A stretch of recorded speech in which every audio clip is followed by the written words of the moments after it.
I am back with another installment of Indie Author of the Month for July. We have two more left.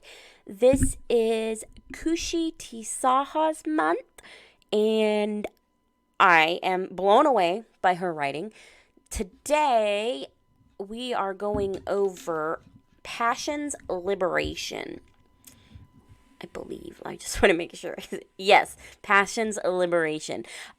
This is book one of two in the duet. This is Simran and Marcus's story. Let me tell you guys, these are a little shorter than the last ones, which is fine. Marcus and Simran have a roller coaster of a relationship. Already in the first book, they have a roller coaster of a relationship. Simran is a South Asian Indian heritage. She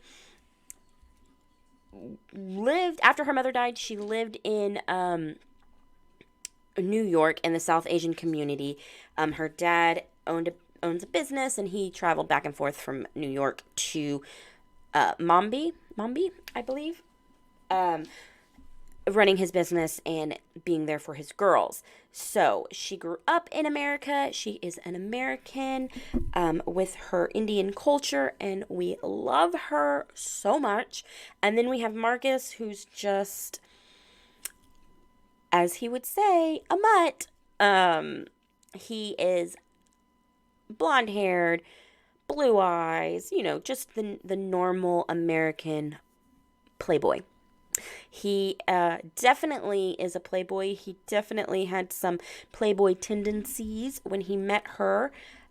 She had been working and needed to take a break. She had done a lot in her new business, and so she met him. Sorry, I need lotion really bad. She met him in London, where he was also in business, actually opening a club there with her, or not with her. He was opening a club that she was at.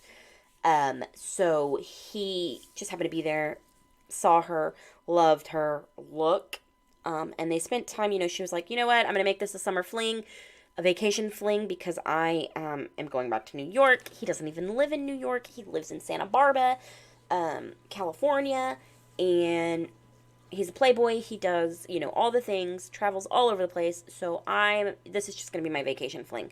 So she does that. Little did she know, though, that he was ready to start, looking for a companion. But I don't think he really realized he was ready for that either. So, they spend her last few days in London together, taking up all of her free time, and ultimately falling for each other. She goes back to New York. He stays in London. She gives him her business card because she runs an events boutique. Like, she puts together events for people, and like weddings and stuff like that.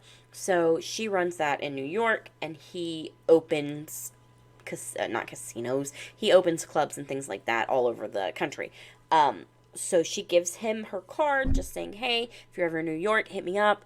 So he does. And then they have a whirlwind of a relationship in New York for a good couple months.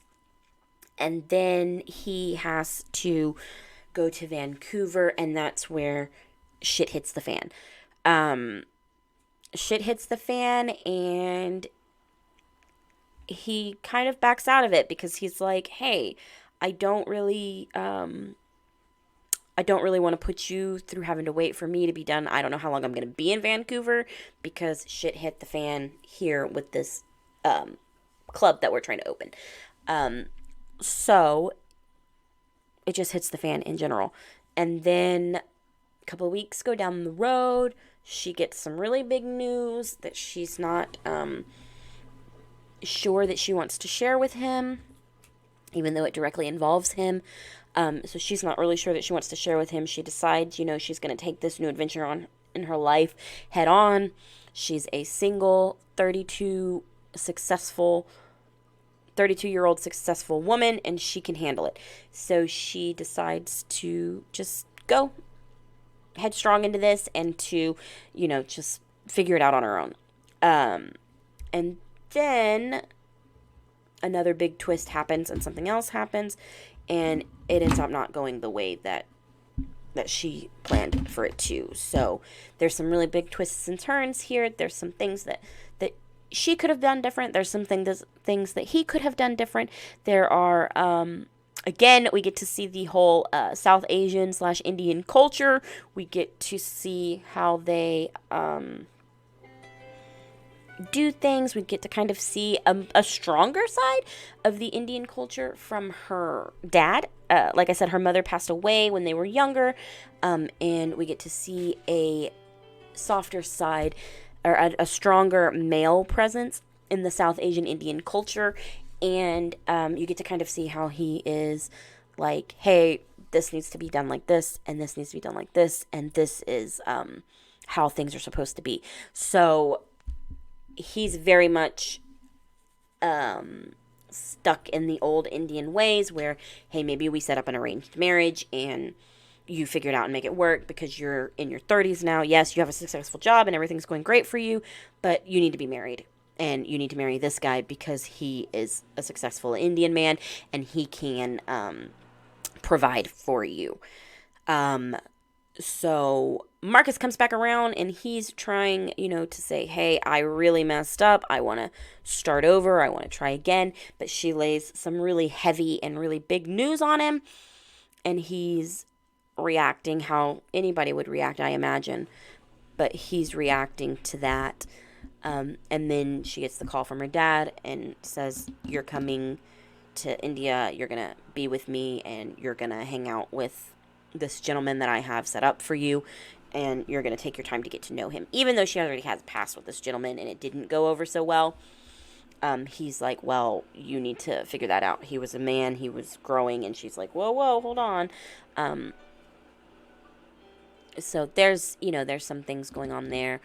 But all in all, it's a really, really good book. I would give it a 5 out of 5 stars for reading, and then I would say this one's a little spicier than the others, so I'm going to give it a 4 out of 5. I feel like Marcus and Simran are a little more spicy than the last couple of books that we read. A little more spicy than Minnie and Bruce were. There's a little more going on in this one, so I personally really, really have enjoyed it. I have already dove into the second book for this duet, and you will have that to you come whatever the 31st is. If that's Monday, then that's when you're getting it. Maybe even before that. I might do it Sunday, because like I said, I've already dove into this one, and it's been amazing all the way through. So you will get that by the end of the month, and we will have a new author for August, also somebody that I have not read, so we're going to have fun with that as well. I just want to say thank you so much for watching my videos, for paying attention, for following these authors, for getting to know them like I have. And again, authors, Khushi, thank you for allowing me to do these and to read your books. They have been amazing and super eye-opening, and I'm going to say it again. I personally would have never picked these just because they're not my typical style. It's not something that I would have gone to Kindle and gotten or picked up at a bookstore, but I super appreciate the opportunity to read these books and to learn you and your writing style, and I cannot get over it. I love it so much. So guys, go look her up on social media. She is KTS Romance on TikTok and on Instagram, and she has amazing little books. They're amazing, and you get to learn so much about a different culture that you probably would have never probably read. So go check them out. Thanks, guys. Bye.